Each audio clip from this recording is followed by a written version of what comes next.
Bismillahirrahmanirrahim. Assalamualaikum warahmatullahi wabarakatuh dan salam sejahtera. Pencemaran udara dan air telah menjadi salah satu cabaran terbesar yang dihadapi oleh dunia berikutan wujudnya bahan atau unsur yang tidak dikehendaki dalam persekitaran.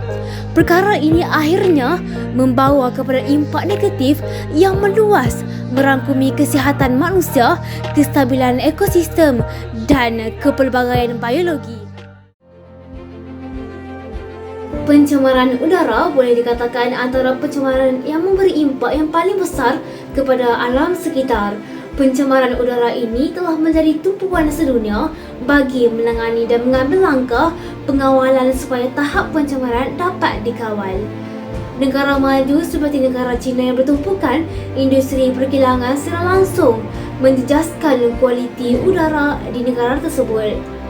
Isu pencemaran udara dan air ini dititikberatkan oleh Pertubuhan Kesihatan Sedunia WHO yang telah mengambil berbagai langkah bagi menangani masalah ini.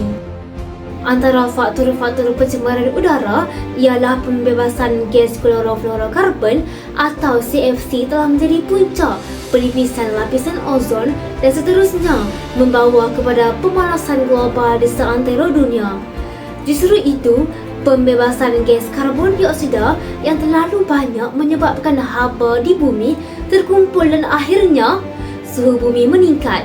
Keadaan ini menyebabkan bumi menjadi panas, ekosistem terganggu, banjir berlaku secara kerap dan berlakunya kejadian alam yang tidak normal.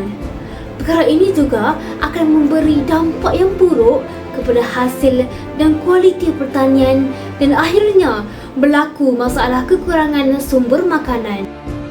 Seterusnya, kejadian seperti pembakaran terbuka, bilangan kenderaan bermotor yang bertambah dan laju perindustrian yang tidak terkawal akan mengganggu kesihatan manusia. Beratus-ratus kematian telah dikaitkan secara langsung dengan kualiti udara yang buruk.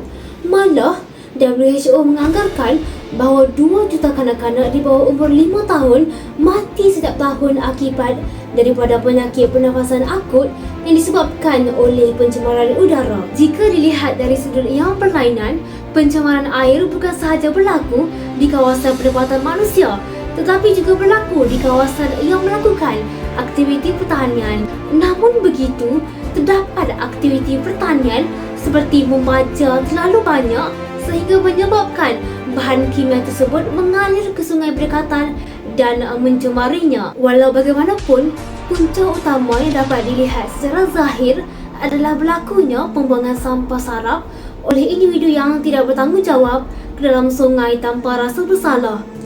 Di samping itu, aktiviti pembalakan juga antara punca berlakunya pencemaran air di mana kegiatan pembalakan yang semakin hari semakin rancak tanpa sebarang tanda untuk berhenti bakal mengancam khazanah alam yang kita miliki. Kesannya, kehidupan akuatik dalam sungai akan terancam kerana telah ditenggelami dengan tanah tanah daripada aktiviti pembalakan yang berdekatan. Dalam masa yang sama, menanam pokok memberi impak yang positif kepada alam sekitar.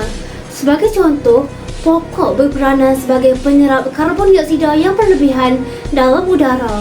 Kesannya, kita dapat membantu mengurangkan kesan rumah hijau dan perubahan iklim sekaligus membersihkan udara daripada karbon dioksida yang berlebihan yang boleh membahayakan kesihatan manusia. Akibat sikap individualistik dan nafsu serakah, manusia menjadi pendek akal dan sanggup menelanjangkan hutan dan belantara. Inilah seperti yang dikatakan, kemusnahan yang berlaku sama ada di darat maupun di lautan adalah kerana perbuatan tangan manusia itu sendiri. Ayuh umat sejagat sekalian, bangunlah di atas keinsafan dan kesedaran. Kita lestarikan alam jagat raya ini. Sekian, wabillahi taufiq wal hidayah. Wassalamualaikum warahmatullahi wabarakatuh.